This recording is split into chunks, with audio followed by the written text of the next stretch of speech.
on va parler d'un autre sujet, un sujet français. On va parler du bordel au sein du nouveau Front populaire. Pour ça, il faut que je vous fasse un petit récap de là où on en est sur la situation française. Petit récap donc, mi-novembre, le gouvernement de Michel Barnier était censuré et dans la foulée, Emmanuel Macron a décidé non pas de respecter le résultat des urnes aux élections législatives, mais de nommer en remplacement un certain François Bayrou, qui était un de ses soutiens de la première heure. Et donc, qu'est-ce qui s'est passé ensuite après la censure de Barnier, donc la nomination de Bayrou? C'est que des discussions se sont engagées entre le gouvernement d'un côté, les socialistes, les écologistes et les communistes pour essayer de trouver un pacte de non-censure, en tout cas faire en sorte que la France puisse bénéficier d'un gouvernement et par contre, en échange de cette non-censure, d'obtenir des mesures pour les Français. Alors, résultat des courses, François Bayrou a fait sa déclaration de politique générale le 14 janvier devant l'Assemblée nationale, comme il est de coutume, et le 16, puisqu'il n'avait pas sollicité la confiance de l'Assemblée nationale, et voilà, la France insoumise qui agitait la menace depuis quelques semaines déjà, a déposé avec des députés écologistes et communistes une motion de censure. Et donc les insoumis, les communistes et les écologistes l'ont voté, mais pas la majorité des socialistes. Il n'y a que 8 députés socialistes qui ont voté cette censure. Et depuis, ça se dispute par médias interposés. Et là, moment égo trip, je vous ai mis un de mes papiers et on va décortiquer ensemble l'état de santé de la gauche. Voilà, donc un papier intitulé Après le refus des socialistes de censurer le gouvernement, le nouveau Front populaire va-t-il imploser? En tout cas, c'est le risque, puisque la décision des socialistes de ne pas censurer le gouvernement Bayrou provoque l'ire des insoumis qui ne voient plus les socialistes comme des partenaires. La coalition risque l'implosion malgré les tentatives d'apaisement des communistes et des écologistes. Alors, et on commence cet article. Pardon, on commence cet article avec Cyrielle Châtelain. Et qui est Cyrielle Châtelain? C'est la présidente du groupe écologiste à l'Assemblée. Cyrielle Châtelain, pendant les vacances de Noël, qu'est-ce qu'elle a fait? Elle a fait du tri à la maison jusqu'à tomber sur une pile de vieux journaux, dont certains ont bien 20 ans. Et qu'est-ce qu'elle a constaté en se replongeant dedans? Que ça fait 20 ans que la gauche n'a pas bougé et qu'elle a toujours les mêmes débats. À savoir, faut-il refuser tout entorse à son programme pour éviter des compromissions, ou est-ce qu'il faut essayer d'arracher au libéralisme et à ses représentants au gouvernement quelques petites victoires pour ceux qui n'ont pas le luxe d'attendre les lendemains qui chantent. Voilà, en tout cas la gauche est tiraillée, voilà, et donc c'est toujours en ces termes que les discussions à gauche se fait. Et comment se fait-elle? Elle se fait depuis le 16 janvier avec pas les insultes, mais pas loin, entre les insoumis et les socialistes. Jean-Luc Mélenchon donc dit que le Parti socialiste, à l'évidence, n'est plus un partenaire, c'est un allié et encore de circonstance. Et pour qu'il le prouve, il faudra selon lui qu'il ne vote pas le budget, qu'il vote la censure au moment du 49.3 qui aura lieu a priori sur le budget. Et donc s'ils ne le font pas, Mélenchon dit, on pourra dire que les socialistes ont rompu l'union.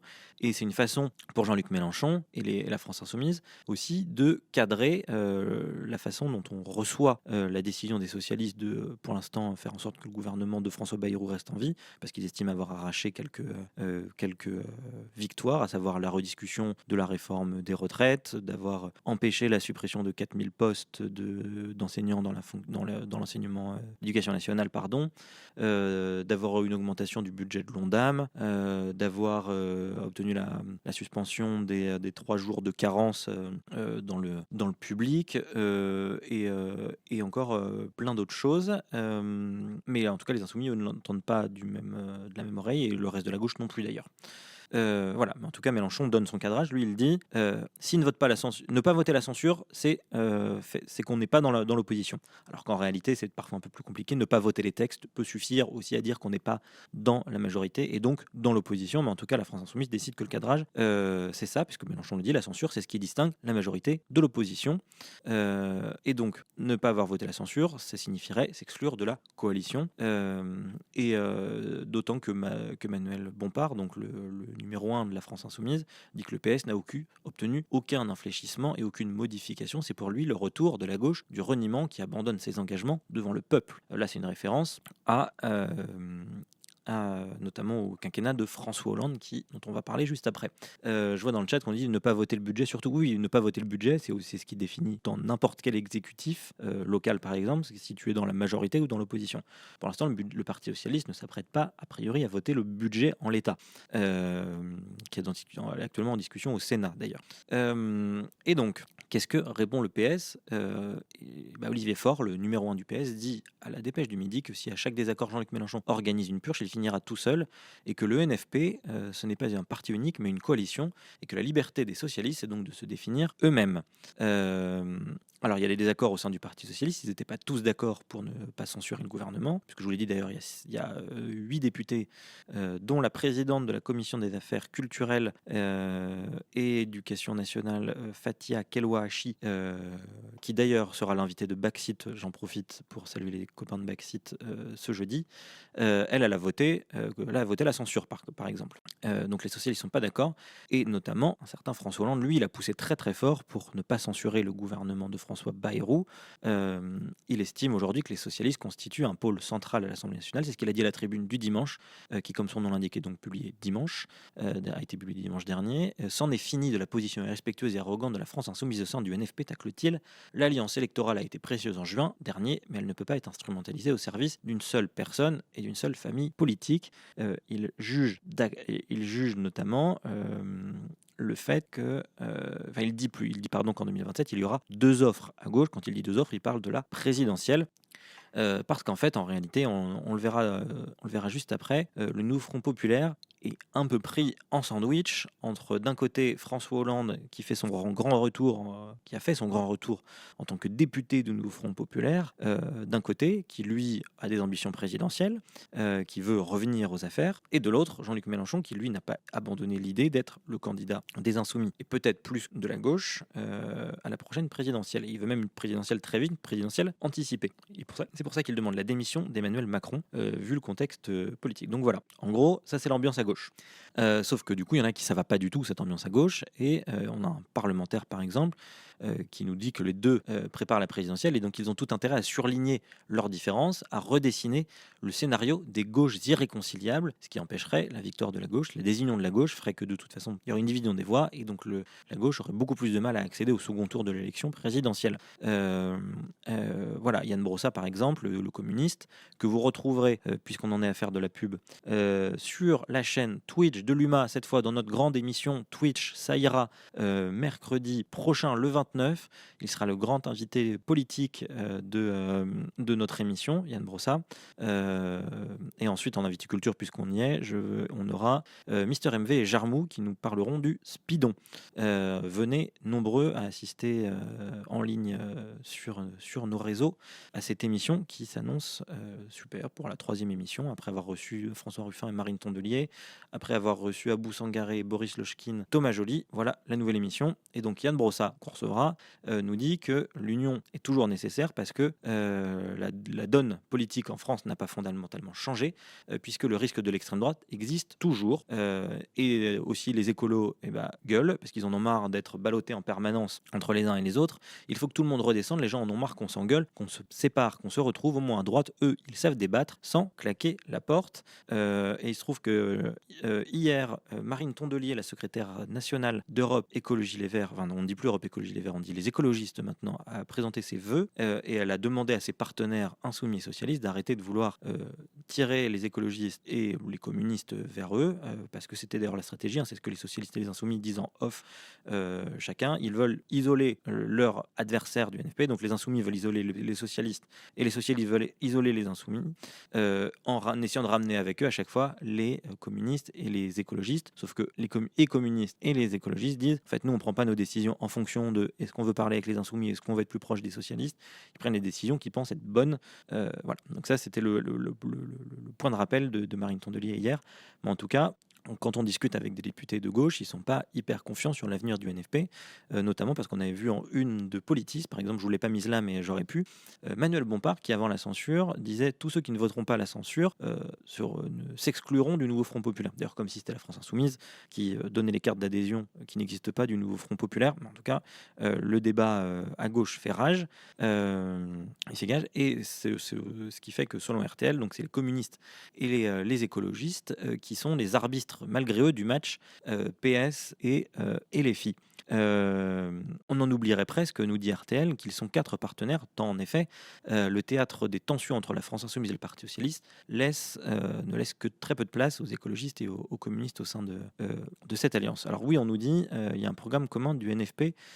Oui, tout le monde. Alors effectivement, il y a un programme du NFP. Les socialistes disent qu'en réalité, il a été signé très vite. Enfin, une partie des socialistes le disent, et qu'à partir du moment où le NFP est certes arrivé en tête, mais qu'ils sont loin d'être majoritaires, il y a de toute façon des gros compromis à faire sur ce projet. Et donc, on est dans un moment charnière qui est celui de l'examen du budget, qui est le moment de vérité, nous dit RTL, et comment éviter toute implosion de la coalition électorale déjà fragilisée. On a le député communiste, président du groupe GDR à l'Assemblée où siègent les communistes, André Chassaigne, qui lui ne prend pas offense de la décision du PS de ne pas censurer François Bayrou. Qui peut se permettre de dire que tel ou tel sort du NFP? On ne va pas tenir un conclave, restons rassemblés. Ce n'est que le groupe socialiste lui-même qui peut décider si oui ou non il sort du nouveau Front populaire. Voilà, à gauche, ils appellent à ne pas offrir un boulevard au RN en mettant en scène la division de la gauche. Oui, globalement, on a The Powerhead qui résume le truc. On a d'un côté LFI qui tire vers la gauche, le PS vers le centre, mais ça c'est habituel, mais ça tire très fort. Et est-ce que l'élastique va craquer? En tout cas, ce n'est pas le souhait ni des communistes ni des écologistes. Voilà, et donc on en parlait juste avant. Donc vous pouvez lire ce papier qui est accessible de RTL que je vous ai montré brièvement. Il y a deux personnages politiques qui vampirisent un peu aujourd'hui le NFP. C'est François Hollande et Jean-Luc Mélenchon. Et il y a un papier assez marrant de Challenge qui nous explique d'où vient l'inimitié entre les deux hommes, qui est ancienne, que je vous encourage à lire, il est aussi accessible, parce que en fait, tous deux étaient au PS jusqu'en 2008, au moment où Jean-Luc Mélenchon a décidé de claquer la porte. Et pendant des années, Hollande et Mélenchon se sont affrontés à l'intérieur même du Parti socialiste, et c'est ce qui a fait dire un trait d'humour à l'écologiste David Cormand, qui est un eurodéputé, au moment où Jean-Luc Mélenchon était arrivé très largement en tête à l'élection présidentielle de 2022 et qu'il avait permis de créer la NUPES derrière avec l'ensemble de la gauche, et à l'époque où le Parti socialiste représenté par Anne Hidalgo avait fait 1,7%, que Jean-Luc Mélenchon avait enfin gagné son congrès du Parti socialiste. Parce que justement, entre Mélenchon et Hollande, ça a longtemps été une affaire de congrès socialiste, et il continue aujourd'hui de se taper dessus par médias interposés. C'était encore le cas ce week-end. Jean-Luc Mélenchon sur RTL et François Hollande dans la Tribune du dimanche, où il a traité Jean-Luc Mélenchon de Madame Irma, en disant que ses prophéties ne se réalisaient jamais, et ce qui ne l'empêche pas de les répéter à intervalles réguliers. Jean-Luc Mélenchon lui a répondu que François Hollande était une machine à tromper. Il a trompé tout le monde en 2012. Il trompe ses proches, il trompe tout le monde. Voilà l'ambiance entre les deux hommes. Et bien en fait, pourquoi ça vient? C'est parce qu'il y a eu 30 ans de vie politique commune entre les deux hommes au sein du Parti socialiste. Et on a par exemple un proche de François Hollande qui s'appelle Bernard Poignant, qui a été le maire de Quimper, qui raconte qu'à l'époque où François Hollande était premier secrétaire du Parti socialiste, il l'a été longtemps, Jean-Luc Mélenchon était un de ses opposants, et ben Mélenchon donnait la parole et François Hollande la lui donnait, mais pendant que Mélenchon parlait, et ben Hollande il était indifférent à ce qu'il disait, et par exemple François Hollande se faisait porter les dépêches de l'AFP par son secrétariat qu'il feuilletait pendant que Mélenchon parlait.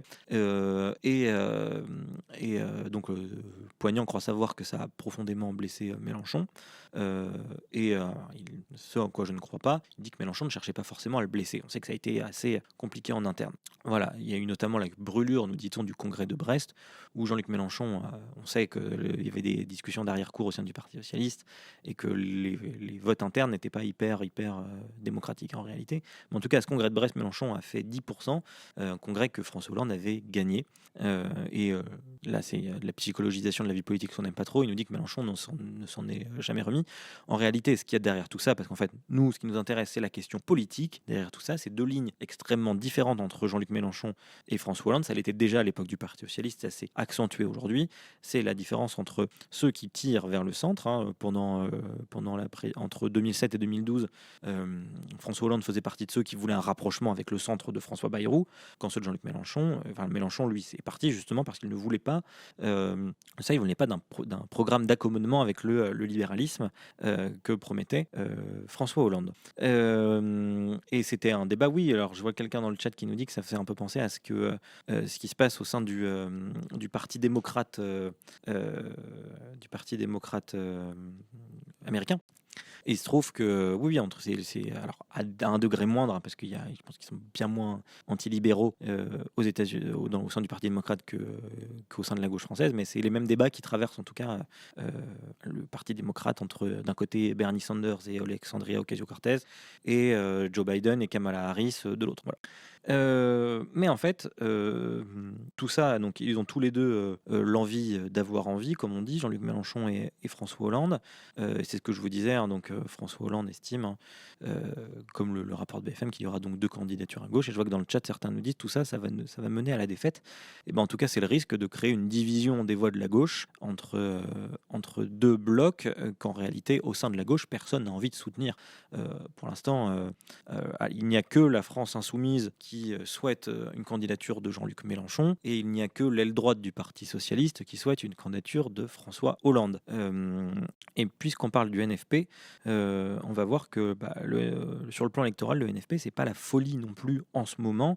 On va regarder d'abord un papier de l'UMA de mon collègue Anthony Cortès, puis une analyse de Mediapart sur des élections partielles, des élections législatives partielles. Et donc, le premier papier d'Anthony: certaines victoires sont de grande signification locale et nationale, comment la Macronie jubile après avoir remporté 2 sièges aux législatives partielles. Donc, ces dernières semaines, il y a eu 2 élections législatives, l'une dans les Ardennes, qui était sur une circonscription qui était tenue jusqu'ici par le Rassemblement national, et ensuite, il y en a eu une seconde qui s'est terminée dimanche, dans l'Isère, qui était tenue par la gauche, par la France insoumise, et la gauche a perdu à nouveau. Donc elle a perdu 2 élections. Et donc là, c'est un papier qui nous dit comment le camp présidentiel interprète cette victoire qui est la leur. Alors qu'on les disait morts politiquement. Donc Anthony commence son papier en disant: de la perdition à la jubilation, il y a des chemins, celui choisi par le camp présidentiel ne passe pas par l'humilité. Après les élections législatives anticipées, le groupe Renaissance, donc ça c'est juste le groupe Renaissance, c'est celui d'Emmanuel Macron. En gros, c'est pas le MoDem, c'est pas Horizon, c'est pas l'ensemble du bloc, c'est celui uniquement qui est présidé par Gabriel Attal. Il était passé donc en juillet de 172 députés à 99, c'est-à-dire une branlée monumentale, hein, disons les termes. Entre-temps, le camp présidentiel a connu 2 gouvernements, des appels à la démission d'Emmanuel Macron, venus de la gauche comme de la droite, rappelons-le, et pourtant ça ne les a pas empêchés de gagner 2 législatives partielles. 2 victoires face aux agents du chaos, a tweeté Gabriel Attal. Nos compatriotes veulent de l'action et une France en paix. Les Français ne citeront pas nos idées, ont de l'avenir au travail, jubile l'ancien Premier ministre. Et il se trouve que la circonscription qui nous intéresse le plus, c'est celle de l'Isère, où était candidat Lies Loufoque. Il a été investi par la France insoumise au nom du Nouveau Front Populaire. Il était d'ailleurs soutenu par quasiment tout le Nouveau Front Populaire. J'ai vu que dans le chat, on faisait référence au non-soutien de Raphaël Glucksmann. Voilà, c'est le seul qui avait signé le NFP à l'époque, qui n'a pas soutenu cette candidature. Même une sénatrice socialiste, Laurence Rossignol, qui n'est pas vraiment fan des Insoumis, est allée soutenir Lies Loufoque, parce que Lies Loufoque, c'est un défenseur des droits de l'enfance, dont l'expertise est reconnue. Lui-même, il a un vécu difficile, dont on a fait état plusieurs fois dans l'Humanité. Donc c'était lui qui représentait la gauche dans ce territoire, et il l'a perdu très très largement, parce qu'il avait très peu de report de voix. C'est-à-dire qu'il a fait, en gros, c'était 65-35. Alors que c'est, selon Mathieu Gallard de l'Ipsos, la 57e circonscription sur la base des résultats de l'élection européenne, la plus à gauche du pays. Donc ça questionne pourquoi la gauche n'a pas réussi à garder ce siège dans cette circonscription qui, je le rappelle, avait été gagnée par les Insoumis en novembre dernier. en novembre, pardon, en juillet dernier, par l'insoumis qui s'appelait, alors attendez, j'ai oublié son nom, c'est Hugo Prévost de mémoire. Je vous mets un autre article, celui qui a été écrit dimanche, au moment de la défaite de l'IS Loufoque. Et voilà, Hugo Prévost, qui est accusé d'agression sexuelle et sexiste, qui avait démissionné en octobre dernier, et donc c'est ce qui avait occasionné une législative partielle. Donc voilà, et on se rend compte qu'il y a c'était vraiment un très mauvais score pour la gauche, parce qu'il accusait notamment l'IS Loufoque, en dehors de Grenoble, parce que ça se passait donc en partie sur Grenoble, 9000 voix de retard dans l'ensemble des communes autour de Grenoble qui étaient concernées par cette élection. Donc c'était vraiment très très compliqué pour lui, et Mediapart en fait une analyse. C'est leur journaliste et chercheur Fabien Escalona qui le fait, et donc qui explique pourquoi l'IS Loufoque a subi une lourde défaite face à Camille Galliard-Minier, qui était la suppléante jusqu'ici de Olivier Véran lorsqu'il a été ministre notamment de la Santé. Donc Mediapart nous dit que c'est une nouvelle claque pour le nouveau Front populaire, et essaie de l'expliquer pourquoi,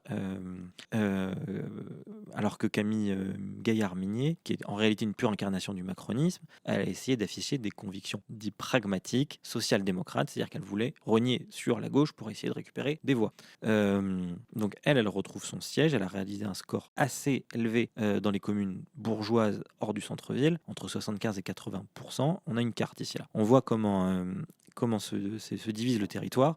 En gros, on a Grenoble, où l'IS Loufoque est arrivé de très peu en tête. Il est arrivé à 50,10% en tête. Et par contre, en dehors, plus on s'éloigne du centre de Grenoble, plus elle fait des scores stratosphériques. Jusqu'à faire 80% quasiment dans la commune de Bernin. Et donc, que s'est-il passé? La France insoumise dit que c'est lié au contexte de forte abstention, et les reports massifs de voix de l'extrême droite, et la responsabilité de Raphaël Glucksmann qui n'a pas soutenu le candidat. Voilà, c'est comme ça qu'on explique, selon la France insoumise, le résultat. Parce qu'en général, lors des élections législatives partielles, la participation est beaucoup plus faible. Elle était par exemple de 75% en juillet lors de l'élection normale. Par contre, là, à la partielle, elle était très basse. Le chiffre est cité un peu plus loin dans le papier. Mais Mediapart nous dit que ça ne suffit pas à expliquer évidemment cette défaite. Un élu de gauche dit qu'en réalité c'est une circonscription structurellement de droite, et qu'elle n'avait été acquise qu'à la faveur d'une triangulaire en 2024. Et en fait, la conséquence d'une faible participation, c'est que pour atteindre le deuxième tour, il faut réunir un certain nombre d'inscrits sur la liste électorale. Il faut un pourcentage du nombre d'inscrits pour pouvoir espérer atteindre le second tour, ce qui n'est pas le cas lorsque l'abstention est très faible. Elle est très forte, pardon. Et donc, on peut constater que la participation a été partout supérieure en dehors de la partie grenobloise. Et donc, en effet, la France insoumise n'a pas réussi, malgré les nombreuses visites des cadres de la gauche. Beaucoup de députés de la France insoumise, évidemment. Marine Tondelier y est allée, Lucie Castet, la première ministrable du NFP, y est allée. Il y a eu la communiste Elsa Faucillon. Je vous l'ai dit, on a eu la socialiste Laurence Rossignol, etc. Beaucoup de gens ont été mobilisés, mais en tout cas, à Grenoble, il y a eu de l'abstention. Mais ce n'est pas le seul critère. Alors, pardon, j'ai perdu l'endroit que je voulais vous montrer. En fait, ce qui a surtout manqué aussi durant la campagne, c'est que, en tout cas, estiment les socialistes que l'un des leurs aurait été plus à même de mener la campagne pour permettre un meilleur report des voix. Les insoumis, ils analysent ça. Les socialistes, ils pensent que c'est le rejet de LFI qui a parlé. Et donc, Mediapart nous dit que l'hypothèse est impossible à vérifier. L'ampleur de la défaite de l'IS Loufoque, qui était lui-même un candidat d'ouverture, parce que lui, c'est pas un cadre de la France insoumise. Lui, il vient en tant que société civile organisée pour être candidat. Et donc, un site a pensé que n'importe quelle sensibilité de gauche, il serait de toute façon cassé les dents. Nous écrit Mediapart. Il dit au passage que Lucie Castet, qui avait été pressentie pour être candidate, a posteriori dû se dire qu'elle a bien fait de ne pas être venue y chercher sa légitimité électorale. Il est tout de même frappant d'observer qu'entre 2 jours, la participation a davantage augmenté dans les communes non grenobloises hostiles à la gauche. Donc, a priori, théorie, c'est qu'il doit y avoir quand même un réflexe anti-gauche aujourd'hui, un phénomène de diabolisation de la gauche, mené de concert par le camp présidentiel et le Rassemblement national, qui fonctionne. Voilà. En tout cas, je vous encourage à aller lire cette analyse de Mediapart, qui montre que les reports de voix à gauche donc, ne se sont pas faits et que la gauche n'a pas suffisamment mobilisé son camp, contrairement à l'électorat macroniste qui, lui, vote davantage, qui est plus âgé, plus bourgeois et qui, lui, vote. Voilà pour la question de la gauche. Évidemment, on va plus parler de la gauche, évidemment, à chaque fois sur ces revues de presse. On va faire en sorte de continuer à vous faire la chronique des désaccords, mais aussi des accords en un et deux mots de cette gauche qui continue de réclamer le pouvoir, de continuer à se battre pour faire en sorte que la France ne soit pas condamnée à subir une politique libérale